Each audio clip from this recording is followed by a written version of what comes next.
Hey, it's good to be back again, and just want to let you know that as far as like Bus 4 goes, I already told y'all everything that's happening, but I'm gonna be moving pretty soon. But gonna be a new youth pastor, not too far away from here, probably about an hour away from here. But looking forward to it. We're excited about it. Me and my wife are, but wanted to give y'all some encouragement. I know these days that we're living in is not what we were expecting, but God promised in His Word that things are going to get worse and worse and worse. And that I believe that what we're seeing right now is getting closer to the end times.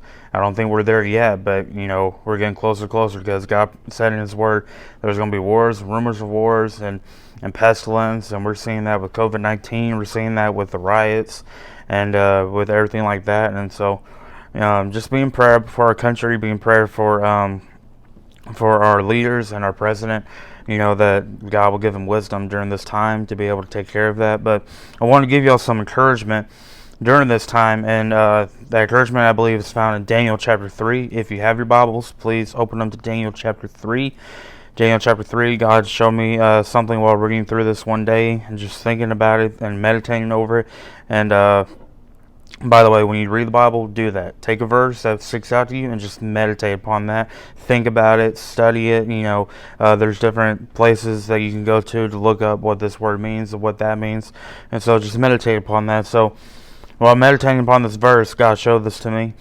And so I'm going to start reading verse 19, but I want to give you a little bit of a backstory. With Daniel and his friends, Shadrach, Meshach, and Abednego, they were put under the rule of King Nebuchadnezzar.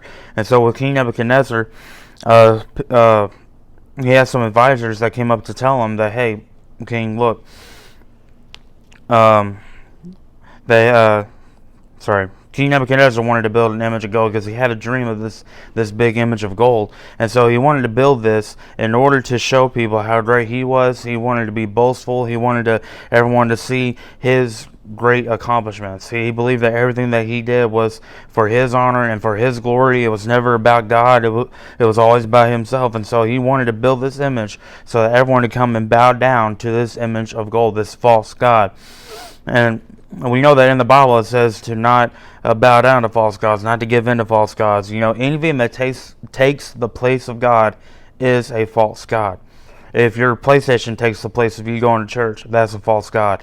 If video games take the place of going to church, that's a false god. If spending money and getting money and making money is more important than church, that's a false god. But King Nebuchadnezzar wanted to make this god, this image of gold, for people to come and bow down whenever they started playing music. But of course, there were Shadrach, Meshach, and Abednego there that were children of God, that believed in God, that were faithful to God, and they wanted to stay faithful to God. And so, whenever this music was playing, everyone else was bound down except for these three. Except for Shadrach, Meshach, and Abednego, everyone else was bound down. And so King Nebuchadnezzar, he said that whenever the music plays, then they are to bow down. But if not, then they were going to be tossed into the fiery furnace. And that was just for anybody, not just for those three. But they didn't bow down. They stayed faithful to their God. They stayed faithful to the one true God, and they got punished for it. King Nebuchadnezzar was mad, and so he brought them in and gave them one more chance. And I'm going to start reading in verse 19, and it says, Then was Nebuchadnezzar full of fury, and the form of his visage was changed against Shadrach, Meshach, and Abednego. Look, these three were his trusted advisors. Look, they worked for the king. They were hardworking, and so for them to do this to King Nebuchadnezzar, it felt like King Nebuchadnezzar was betrayed. He felt like he was betrayed by his trusted advisors. He felt like he was betrayed by his closest friends. And so his countenance, his face changed toward them. His attitude changed toward them, saying that you've broken my trust. You've turned against me, and now you're going to face my fury. So Shadrach, Meshach, and Abednego, it said therefore he spake and commanded that they should heat the furnace 7 times more than it was wont to be heated, because normally whenever they heated the fiery furnace, it was already hot. But he said, because he was so mad at these three men, that he was so angry with them, let's heat it up 7 times hotter than what it already is. And he commanded the most mighty men that were in his army to bind Shadrach, Meshach, and Abednego, and to cast them into the burning fiery furnace. Then these men were bound in their coats, their hosen, and their hats, and their other garments, and were cast into the midst of the burning fiery furnace. Listen to this. Therefore, because the king's commandment was urgent, and the furnace exceeding hot, the flame of the fire slew those men that took up Shadrach, Meshach, and Abednego. That is, slew those men. You notice here they didn't say that Shadrach, Meshach, and Abednego even started burning. You figure that if these men were to go throw Shadrach, Meshach, and Abednego, they would immediately be burned up like that. But they weren't. The ones that were behind them throwing them in, those were the ones that were burned up. Those are the ones that were killed. And I sit there and I think and I wonder and ponder, why was it like that? Why did they just immediately burn up? Yeah, of course the fire was hot, but listen, these three men, they stood up for God. They stood up to God when nobody else would, and they stood before the king and said, "King, we will not bow down to your image of gold. Look, we know the punishment. We know what's going to happen. We know that we're going to be thrown into the fiery furnace. And look, and we believe that our God is faithful to deliver us. But if he does not deliver us, then we will still not bow to your image." And that's why King Nebuchadnezzar was so mad and was furious. But listen, his men burned up. Listen, Shadrach, Meshach, and Abednego, they were faithful to God. And so because of that, God was protecting them in the midst of that fire. Look, we're going to face many fiery trials. We're going to face many tribulation. And look, a lot of that is just, it's going to happen. It's going to happen throughout your life. It's going to happen while being a Christian.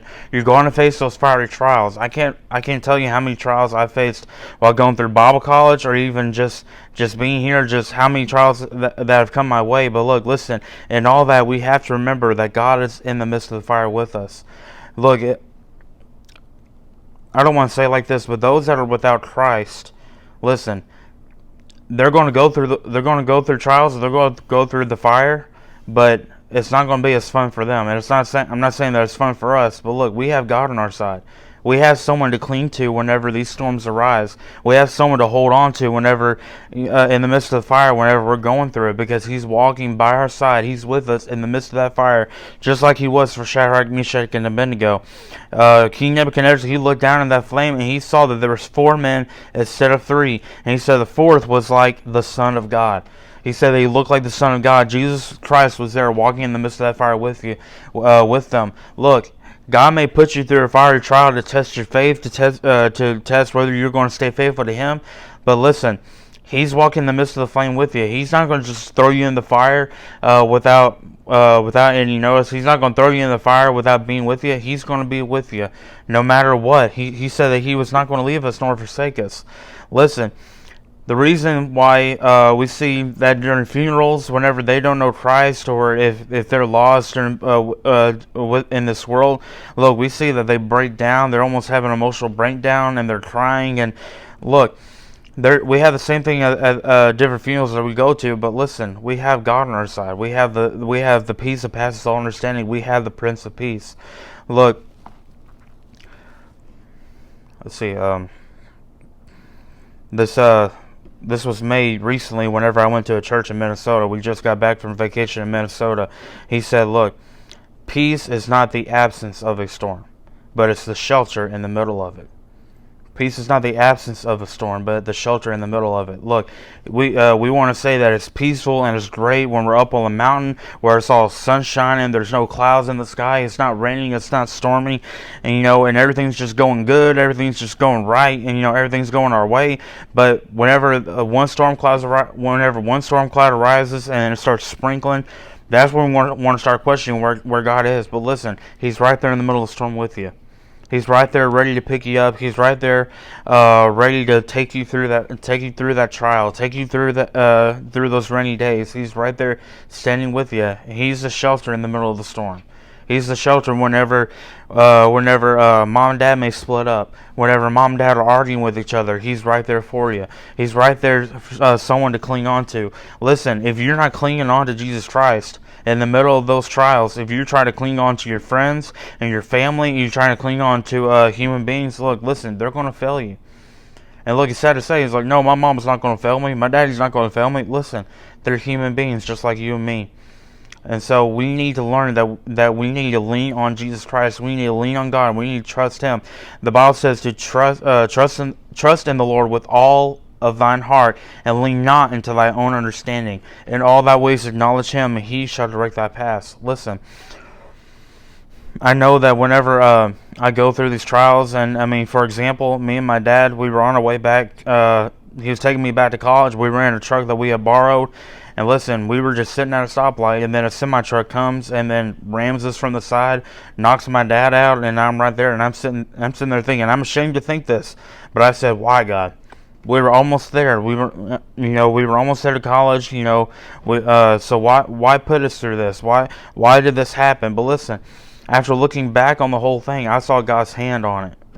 It just the whole story, because we were supposed to get a U-Haul, and we were all going to travel in the same vehicle. Look, it could have been much worse than what it was. But I'm here standing today saying that I'm alive because Jesus Christ took care of me. Jesus Christ took care of my dad. And listen, He can take care of you. He can take care of you. There's a lot of uncertainties in this world. I don't know how bad the riots are going to get. I don't know how bad this COVID-19 is going to get. And just when we thought COVID-19 was over, riots break out. Look, I have no idea how bad this world is going to get, but all I know is that it is going to get worse. But that's in the midst of these flames, in the midst of these trials, we know that we need to cling on to God like Shadrach, Meshach, and Abednego did. Listen, it says, then Nebuchadnezzar the king was Astonite, and rose up in haste, and spake and said unto the counselors, did we cast 3 men bound into the midst of the fire? They answered and said to the king, true, O king. He answered and said, lo, I see 4 men loose walking in the midst of the fire, and they have no hurt, and the form of the 4th is like the Son of God. Then Nebuchadnezzar came near to the mouth of the burning fiery furnace, and spake and said, Shadrach, Meshach, and Abednego, ye servants of the Most High God, come forth and come hither. Then Shadrach, Meshach, and Abednego came forth out of the midst of the fire. And the princes, the governors, and captains, and the king's counselors, being gathered together, saw these men, upon whose bodies the fire had no power, nor was a hair of their heads singed, neither were their coats changed, nor the smell of fire had passed on them. Then Nebuchadnezzar spake and said, blessed be the God of Shadrach, Meshach, and Abednego, who hath sent his angel and delivered his servants that trusted in him, and hath changed the king's word, and yielded their bodies, that they might not serve nor worship any god except their own God. Listen, even though we may go through these trials, even though we may be going through maybe mom and dad splitting up, or maybe we get in a bunch of trouble at school, and we're facing bullies and people making fun of us at school, or maybe it's at where we live, where we can't even walk outside without another kid coming up and threatening to beat us up. Listen, how we react during these trials is going to be a reflection on God. How we react in these trials is going to help some other person to see the light. Because listen, Shadrach, Meshach, and Abednego, after they came out of the fire, it said that Nebuchadnezzar's mind was changed. He said, this is the one true God that they serve. Listen, you're going to be a testimony to somebody else. And as long as you hold on to that, and hold on to Jesus Christ, and hold on to God in the midst of that flame, you'll be able to walk through without being touched. You're going to be able to walk through without feeling the flame. Because listen, it's going to get tough, but we have to hold on to Jesus Christ. He's the anchor. He's the anchor in the midst of the storm. And He's someone that's going to hold your hand throughout the whole time that we live this Christian life. So, listen, if you don't know Jesus Christ, today is the day of salvation. Today is the day of salvation. Listen, you got Brother James's number. You got my number. You got your bus captain's number. Call him up and say, hey, I don't know Jesus Christ. I don't know how to get to heaven. And listen, I don't know if He's walking with me in the midst of my troubles. I don't know if that is. And if that isn't, today is the day of salvation. You need to get it settled today before it's too late. Because I believe the Lord Jesus is coming back real soon. With the way this world is going, He's coming back real soon, and you need to get it settled today.